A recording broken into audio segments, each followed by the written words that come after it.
el dipositari d'una veritat que ja no aconsegueix d'acceptar per bé que el fascini. Aleshores busca un contacte, una ajuda, potser una il·luminació. Com Saulo de Damasc, És una esperança que tenim tots. Ja m'adono que és una situació una mica genèrica, potser fins i tot tosca. No és això. És que el cinema em fa l'efecte. No es presta tant a certs arguments. Vostè barreja amb massa desimboltura l'amor sacre i l'amor profà. No és així. Depèn, potser... Vostès tenen una gran responsabilitat. Poden educar i corrompre milions d'ànimes. De tota manera, sa eminència l'escoltarà amb molt de gust. Podrà adreçar-li les seves preguntes. Amb permís, eminència, li presento al director.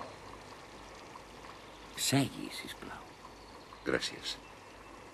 M'haurà de perdonar, eminència, si vinc a destorbar-lo. No era la meva intenció, però el meu productor té escrúpols i certes inquietuds, potser justificades, i ha insistit per tal de...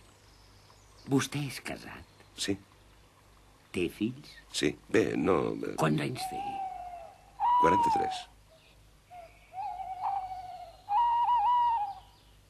Sent aquest que canta? Perdó? Sap com es diu? No. S'anomena Diomadeu. La llegenda diu que quan va morir Diomedes, tots aquests ocellets es van aplegar junts i li van cantar un cor fúnebre mentre l'acompanyaven fins a la tomba. S'adona que sembla un sanglot?